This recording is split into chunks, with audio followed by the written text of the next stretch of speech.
Today we're here in William's apartment. We're going to be looking into the process of printing, specifically on platinum palladium. Is that how you say it? Palladium. Palladium. That's why he's here. Yeah. I've been really interested in getting into the process of printing, and recently I met William and he was telling me about how he is getting a printing setup in his apartment. And so we're here today going to be looking at that process, going to be talking through the why and the how of the whole thing. So let's get started.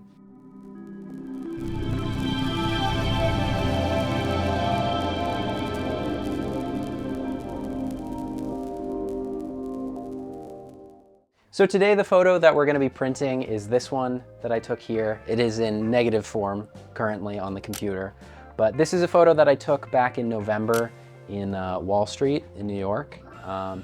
It's a photo that's featured in my new book that's coming out, and it means a lot to me. I won't get too much into it, but I've called it intern season. It's funny because it's a bunch of young guys all looking like they're fresh out of the suit store. And I like this little tag that's backwards on the guy. So I feel like this is a good representation of black and white for some of my work. And I'm very excited to see how it looks on platinum.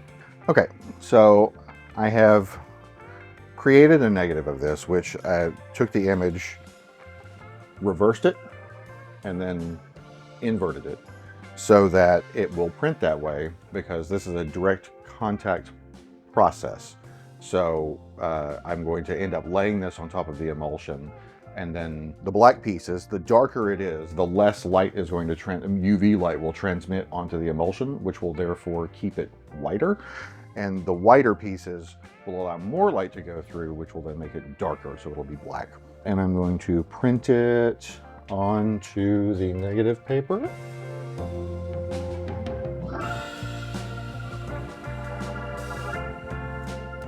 And a beautiful negative.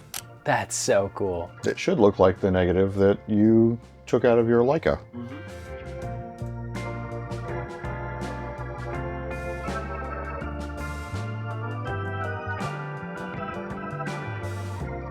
Those are really just my go-bys so that I make sure I'm covering the right area for your negative. I went to the corners, but I actually need to go outside of that, and I probably will adjust it over this way a little bit so that, because this is 11 by 15. So if you want to frame this, you'll want an 11 by 14 frame. So you'll still have to go like half inch or so off of each side. So how long have you been printing for? Well, I've been printing my work for a long time. Mostly in inkjet. I've tried my hand at darkroom printing when I had access to a darkroom, but the act of doing the platinum palladium itself started in April, when I was able to finally find all my supplies, and I located a dealer to source for the chemicals themselves, and found the right size tools for what I needed to do, except a table, which I had to use my own dining room table. Oops. So why did you get into specifically platinum palladium? Because it seems a lot more intensive than what a lot of people traditionally opt to do. That is part of why. The act of printing itself is taking an idea, taking a moment, and then giving it substance. When doing platinum palladium, you are chemically altering the paper itself, and which is also the reason that it has such high longevity. It's an act of permanence, it's an act of commitment, it's an act to say that this moment means something. You know, I shoot 4x5, I shoot film, I shoot medium format and 35 millimeter. I want to give myself to a process to help understand it, because then I feel like it's a bit more complete. And so from envisioning something to creating the negative or creating the image, and then taking that and finishing it by making the print, is the completion of the image making process.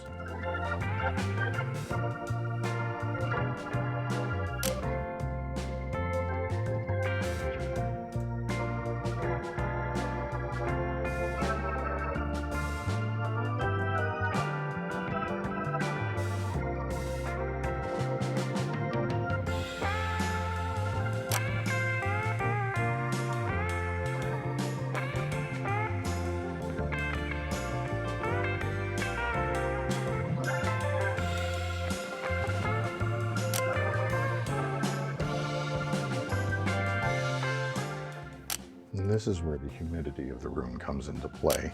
If we were in the desert where all of these chemicals are made, because Bostic and Sullivan is based out of Santa Fe, the paper would just absorb way too quickly. So you have to raise the humidity level to kind of match the environment that you're in, to make sure that the paper doesn't absorb too quickly and you can paint the emulsion on as it goes in. So it does need to dry for about 10 minutes. It's not super sensitive to this, but I still put it in a completely dark room because why not? Do you feel that the process is complete till you've printed? Like, do you feel like it's enough to just have a photo, you know, it's on your phone, you post it on Instagram, that's the end of the day? It feels very good at the point of getting it posted because, you know, it's also, the photos that I take aren't just for me to see, but it's not complete until I've actually made a print of it. When I do the development and I pour the chemicals on and I see the image come to life, that to me is the moment when it's like, okay, this is done. As long as I don't screw it up in the rest of the process, which is really hard to do, I'm good with this. No matter how many times I print the same negative, it is just as joyous as the first time that I did it. And this process, it's a very old one, right? Like, this is one of the oldest types of printing in the history of photography. It predates silver gelatin, so it was prior to that. This was from the late 1800s. So do you feel that that helps your process feel a bit more grounded, knowing that this is kind of a part of the greater history of photography? Because I feel like in a lot of ways, digital processes can feel a bit detached. Do you feel like this kind of this helps keep it kind of more in reality, I suppose, especially relative to even just more modern printing technologies? I think yes. Again, because I think it's because it changes the substrate on which I am applying the image, which is really what I'm doing.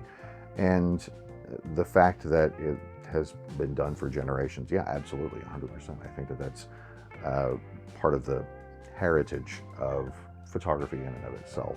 So yes, I do.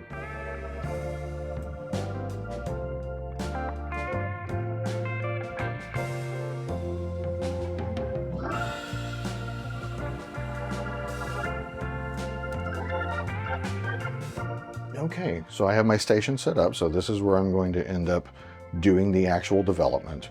This is where the rinse goes on, or the clearing agent bath goes on, and then I do the rinse just with running water in the shower as low as possible so that I don't waste a whole bunch of water.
And I think it's going to be good because I can already see some in there. It might be a touch overexposed, but we'll see as we come in here. And do you feel like beyond this process itself, are there other things that you're going to want to try, other types of printing? I know at one point you said that you wish you could do, what was it, a cyanotype? Or Cyanotype. Tin types would be a lot of fun as well. All of the historical types of printing I want to try. I want to see what it looks like. I want to see what it does. I want to see how my images translate that way as well as other people's. And I believe I recall you saying there was one type of printing process, I think it was Ilford that used to make it, that got canceled. Cibachrome. Yeah. I would love to try Cibachrome. RIP. Yasuhiro Ishimoto had a book with a bunch of like experimental Cibachrome prints, and it's just crazy that there used to be so many more options for this. I don't know, I feel like that's why a lot of these things, why like printing in a lot of ways has kind of gotten removed from the narrative of a lot of photographers, because it seems a lot less accessible as well. Do you feel that it's something that every photographer should get into, is printing, whether it is inkjet or platinum palladium or whatever? Do you think that that's an important thing that every photographer should experience? I grew up pre-digital cameras, and so you would drop your film off, and hopefully in an hour you could get your film back, and it would you know, you'd get your negatives and you'd have your pack of prints. I would get to go through and look at the prints, whether they were good or whether they were bad. I would get to see what I did. And repeating that as an adult, the joy of getting prints came back to me. I think that even if you go through and you curate exactly what you want to do, but you buy yourself, you know, a photo album and pick out your favorite prints from the year and send them an inkjet print of whatever you want to do, print them out, and then have that as your coffee table book, because there is 0% chance that someone will come to your house and visit you and not look at your book of photos. And it's something that you get to relive as well every time you do it. And I think that that's very important, because then the photo is not something that happened once in a fraction of a second in 2006 that you then posted somewhere or did something with. It is a memory that keeps coming back to life. And I know that last time we talked a little bit about the idea of like the value that is inherent in printing and in the print itself. Something that I've thought about a lot recently is even just like direct comparison. You go into a museum, a gallery, whatever, and there's a painting and it's next to a photograph that's been printed. Whether it is platinum palladium or any other type of print, do you feel like the public perception of printed photographs seems to be a bit skewed in terms of just one medium to another? The way that my grandparents talked about photographs and the act of creating them versus how we talk about them today. Taking a picture, and say, well, I took this picture. Whereas my grandmother would say, you made this picture, right? Because you had the intentional idea of doing that. My grandmother was not a photographer, that's just how people talk about it, because you had to make the photo. You wouldn't say the picture, or the painting appeared. You would say that you painted the photo, just as you would say you made the photograph, or should, if you intentionally did that. Even if, you know, even if you're not, even if you, like, it wasn't something that you preconceived and built. But street photographers make photographs just as much as anyone else, because you are waiting for a moment in the street that you then make it, because you are intentionally doing that. When you see your photos in prints more, I think it sort of changes that perception.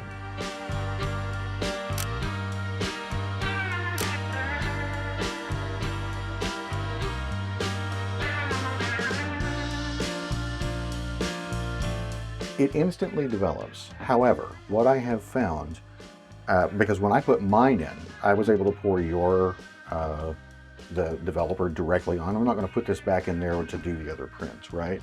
So it will not evenly coat the entire print all at once. And it's going to look like the part that got there first was lighter and darker. So I make sure that it's in here for a good like 90 seconds or so, and that way I know that everything that's going to be done is done.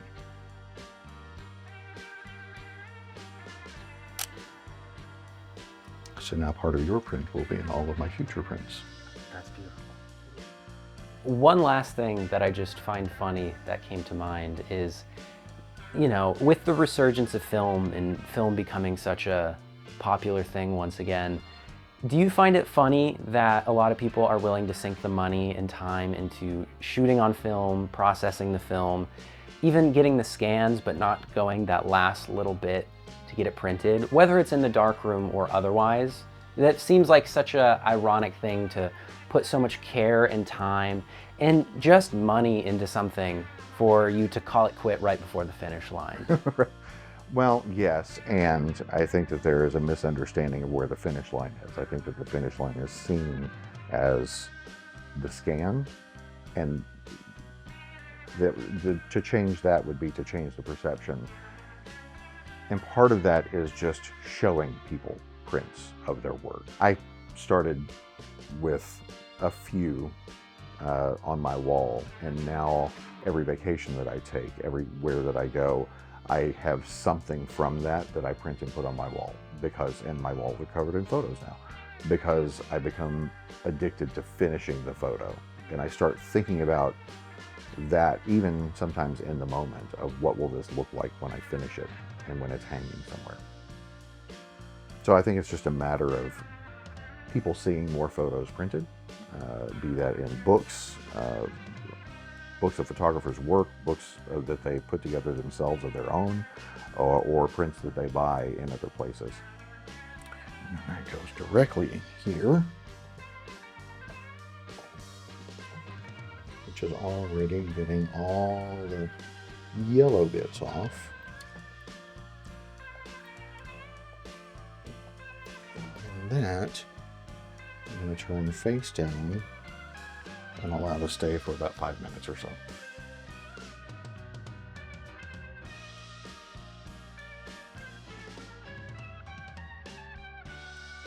So how often would you say you print this way? I'm on a journey this year that I decided in the new year that I wanted to ensure that I was taking at least one intentional photo every day.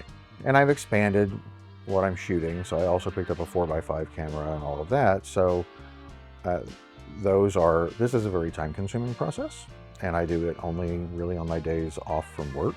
Within that intentionality, I also want to print something at least every other week. Right now, twice a month, and it just depends on what I'm inspired to do. I don't like doing just one print at a time because that isn't very cost effective anyway, and I might as well pick a few things that I want to make a print of. So typically I'll make 3 to 4 prints every other week. And how do you go about selecting which ones you want to print? Like, is there any sort of like criteria? Because, I mean, when you think about it in terms of like cost, maybe that's a daunting thing. You feel like you have to be selective, or is it more about the nature of experimenting and trying new things and just getting your work into print? It's a lot of getting the work into print because, yes, I've gotten better at it, as we talked about what I've learned through trial and error, but this is also part of the trial and error.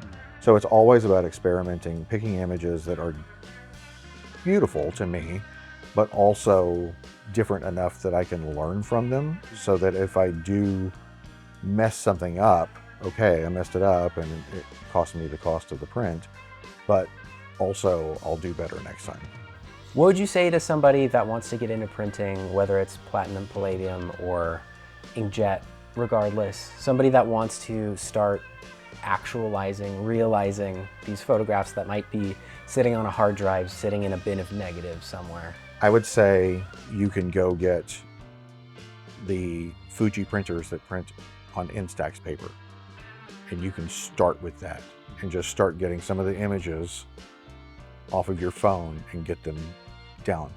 Maybe it is photos that you take at a party and you just have the printed Instax photos to give away. Maybe it's some that you put on your fridge. Maybe it's anything. Begin the habit of printing, because that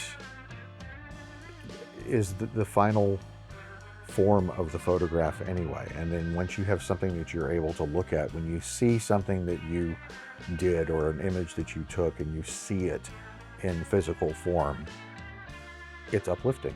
I made this thing. And we are all creators, so we say, I made a thing, and I made your thing, and then you're gonna take your thing and you're gonna have the made thing, but you made the thing with me. As a creator, I think just having that is amazing. Last thing I want to ask, how has your relationship with your own photographs changed since you've started printing your work? I find that I'm much more intentional. I do think about how these are going to print whenever I'm taking it. I'm much slower and much more thoughtful around the images that I make because I want to spend time with it. If I'm going to spend money on it, I want to spend time with it, and I want to be in that particular moment. And what I find is that between that and the whole process of printing, when I look through my negatives, I remember the day. When I look through the photos, sometimes I remember the day, but when I'm looking at the negative, I can remember being in that moment.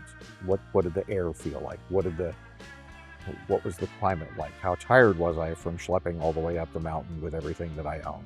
All of those things come back to me just looking at the negative, which is really thoughtful for me and changes my relationship with the work that I'm doing. You then have those stories that are in your mind to relive and retell, and it's just a more interesting way to live. Mm-hmm. That's great.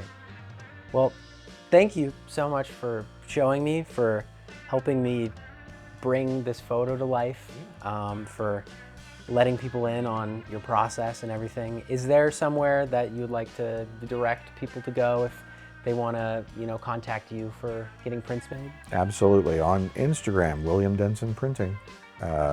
Best place to go and to contact me on there. Fantastic. Well, if you guys are interested, go hit up William.